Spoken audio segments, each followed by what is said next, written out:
What's up guys, David here. I get a lot of emails and sort of Facebook messages about my headlights, the fact that they're slightly tinted and that they've got a red glow from them. A lot of people want to know how it's done. I normally sort of stray away from sort of telling people exactly how it's done, because then, you know, it's everyone will do it, so it won't then be individual to me. But I thought I'd do a sort of little bit of a tear down on the headlights and actually show you how it's done.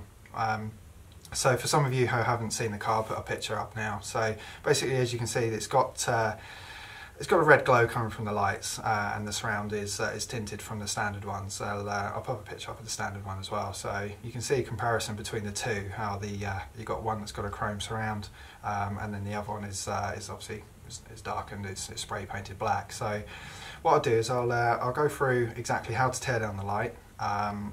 You need a few tools. I'll go run through what you're going to need, but basically if you've got another set of hands, it will help massively.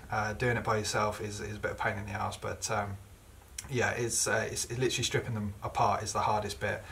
So once you've done that, obviously painting up and stuff is pretty simple. So yeah, we'll run through and we'll show you how it's done. Okay guys and girls, so this is a Honda Civic Type R EP3 facelift headlight. This is what we're going to be taking apart today. Now as you can see, it's got a chrome surround all the way around the outside, and it's very difficult to see in the light, but there you go, you can just about see that blue tinge. So that's, we'll go into that in a bit more detail, but basically the tools needed, I tried to keep it very basic. I've used different tools in the past, but these are the sort of ones you can probably find in your garage, apart from the circlip remover. That's just good for sort of spreading it apart. And a heat gun, it's definitely worth getting that. It's about £23 from Amazon, so I'll put a link in the video description about that. So that's pretty much it. They're the tools you need to strip it down, and hopefully when you're finished you'll be left with this. Now this is a pretty comprehensive breakdown. You've got the rear cover, you've got the actual lens itself, and as you can see there, that's the chrome parts. It's already kind of tinted in the middle, but yeah, we want to tint the whole thing black. And then we've got the little cover for the side light that just stops the side light falling out into the lens. I'm going to do something with that as well. And then you've got the indicator section. We've also got the full beam section as well there, and down to lens cover, lens itself, and then as you can see, the lens housing. Now that's the part that sort of gives away a bit of the secret there. That's pretty much, as you can see, it's blue, so that's the part that shines through. Now you can do purple, yellow, whatever. I've done red, it shines through red, it looks pretty awesome. So yeah, that's it. It's a pretty big breakdown, but we'll make a start and hopefully get that to look like that. Right, I brought you over to GoPro head cam to basically do the strip down.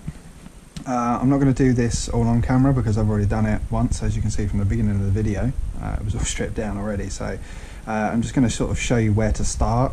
As I say, with the heat gun, basically what you want to do is you want to apply heat all the way around the edge. You can probably see all the glue and stuff in there. You basically want to apply heat to sort of all sides.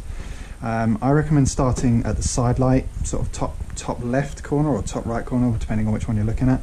That I find is the easiest. Once you start to pry that away, the rest of it starts to come apart a lot easier. You have to be careful of these pins here. There is a plastic pin that goes out, so when you're pulling that, make sure you're sort of pulling that that direction. You should be okay then. It gets a little bit harder when it gets underneath here as well, because it's a bit thicker, and I think it sinks in. The recess is a bit thicker there. But as I say, once you start from here and start pulling, yeah, it should come apart. So yeah, let's flip you over to the one I made earlier. Right, okay, as you can see, this one's slightly shinier. This is the one that I've already taken apart. So as you can see, that's where I sort of pulled it apart. So let's imagine that I've already pulled it apart. You'll actually be surprised, this is probably stuck again. The glue is like really, really sticky.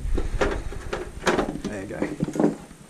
So there's the glue all the way around the outside there.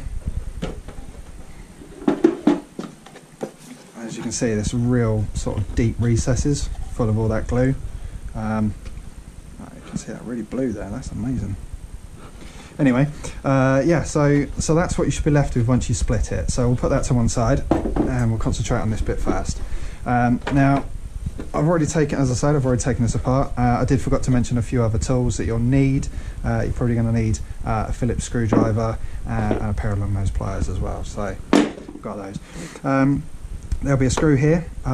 Don't be too bothered if you break this. I did on one of them because the lens, where the lens was situated, it was sort of catching on that as you was pulling it apart, and that bit broke. It's not the end of the world. It's held in with sort of clips, and when it's all glued back together, it's not going to move anywhere. So just be wary that might snap.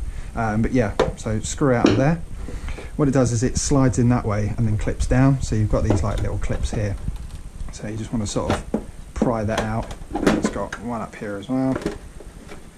Once you've got that out, as you can see, it comes out like that. And there you go. So that's the lens out the way. So you're left with the sort of the inner cover. So as you can see, all chromed. You probably see a reflection of me. I look like an idiot. But and then you've got the side light cover. So they put that in case the side light was to fall in. It's not going to fall into the whole headlight. So I've got plans for that. That can be removed. And again with the indicator sort of cover as well. So they're pretty easy to get out. As I say, I'm going to use tools that you'll probably find around in your garage just to make this a little bit easier. But there's a clip in there that pops out, and a clip here as well. It's quite difficult to show you and do it at the same time, but so that's that bit out. So yeah, what I'm planning on doing, I think, is not having a side light at all. So I'll probably be blanking that off, so just painting it completely black. So we'll see what happens. Same again, this has got another little pop clips. Got one down the bottom. We'll start off with that one there. Got a tiny little one in there. Pop that out, and same again there. So it should come out now. Now this one is like a groove here that it actually sits in. I don't think you'll be able to see in the camera, but yeah, there's basically a groove there. I'll show you when I take it out. So it sort of needs to pop down. That's probably a clip broken. But yeah, there's a groove just in here that it sits in. So just remember when you go to put that back, yeah, it sort of needs to come in at that angle, and then you get all your clips and stuff and clip them in that way. But yeah, that's the surround. It's actually smooth on the outside and bubbled on the inside, which is good, which means you could tint that, you could paint it with sort of tinting paint, or you could fly eye kit or something like that. So yeah, that gives you some sort of ideas. Again, it's chrome on the inside. Now the reason I'm taking these apart again is because I don't like the fact that this really, really bright, because the rest of it's obviously all dark. So the idea is my side lights that my indicators that I've got are Cree LED bulbs, and they're really, really bright. So the idea is I'm going to paint that inside black, which hopefully then should make the rest of it look sort of a little bit more stealthy. But that's it. So when it comes to obviously sanding, you're definitely going to have to sand it down. The paint won't adhere to that because it's, as I say, it's like chrome plated. So yeah, if you literally just rough it up, it doesn't have to be completely taken back, but just rough up the whole thing. Primer it if you want, but if I'm completely honest with you, I just did mine with satin black. Just satin black covers everything. So literally just roughed it up in satin black, and you'll get the sort of similar finish to that.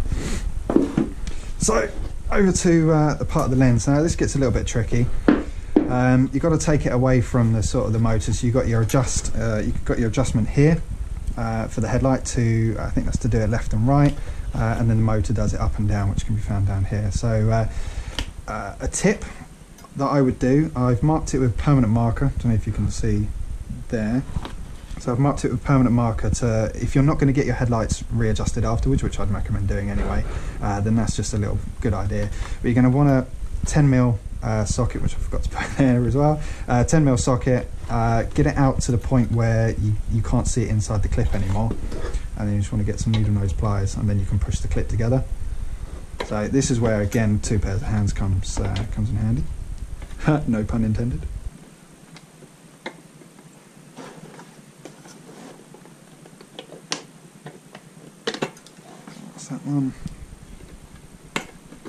That one, and then you've got the adjustment motor down here as well.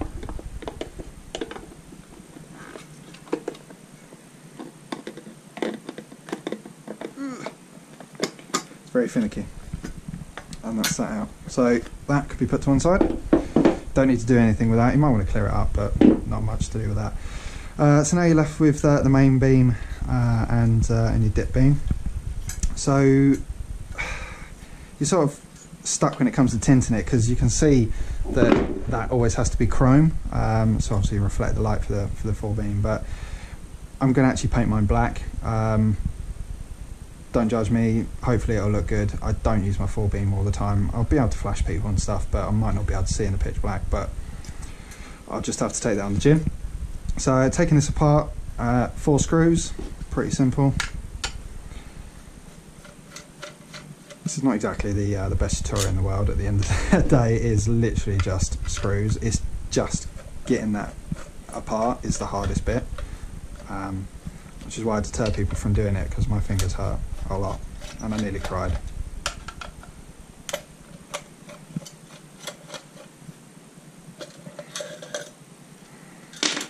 Right, I need that. And that is actually attached to the outer casing as well, so you can do whatever you want with that as well. You can paint that black, whatever, red. I've seen a few people actually have painted that red, thinking that would give them the evil eye look, but as you know now, it's actually done by that section there. So I'm not going to take that off as well, because I'm just going to be left with loads of bits and bobs, but again, that comes out. Just literally hang it up and paint it whatever colour. Now, as I say, some people were asking questions as to how mine glows at night. That's because the first time round, what I did is I drilled a tiny little hole in the bottom here, 3mm hole, and I popped a 3mm LED in there, and then I wired it off to the power supply. So what that did is that shone through, sort of bounced around inside, and just gave a little bit of ambient light. As I say, I'll put a picture in the top right or something like that to show sort of how dull that was. The second time round, I took them apart again. What I did is, you know, you can buy those 5-meter LED strips. So what I did is I put an LED strip around the inside, stuck it, and again run the cables out through the hole that I'd already made. And that was a hell of a lot brighter. Again, I'll put a picture up of that one. So yeah, that's pretty much it. It's pretty straightforward, as I say. Once you get them apart, that's it. With regards to putting it back together, obviously just do the opposite. Make sure everything is dry before you put it back together. You might get some condensation and stuff in the lens. While you've got that off, obviously you can give it a good polish. As you can see from the one over there, it's pretty shocking, but this one's not too bad. It will need a good moppings, so I'm going to get that done. In the next one, I'm going to mask up everything, get it all painted, and probably run through some ideas that I've got. Right guys, headlights are all stripped down and I'm ready for prepping. Hopefully that video was of some use to you. If it was, give me a thumbs up, that'd be much appreciated. If you've got any questions, just drop them down in the comment section, and I'll try my best to answer them as quickly as possible. In the future, if there is anything tutorial wise that you want me to do in the future, feel free to, again, let me know down in the comment section. I'm sure there's more than enough stuff I've got laying around in my garage that I can take apart. So yeah, as I say, if you like the video, just drop us a thumbs up, and if you're not already subscribed, please subscribe down below. It really helps the channel out. So yeah, thank you very much. See you soon.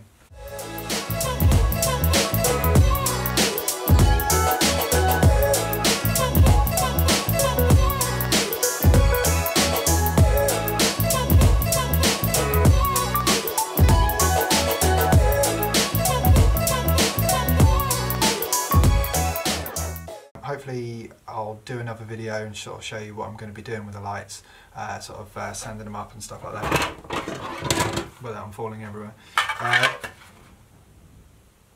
going to put that in the outtakes.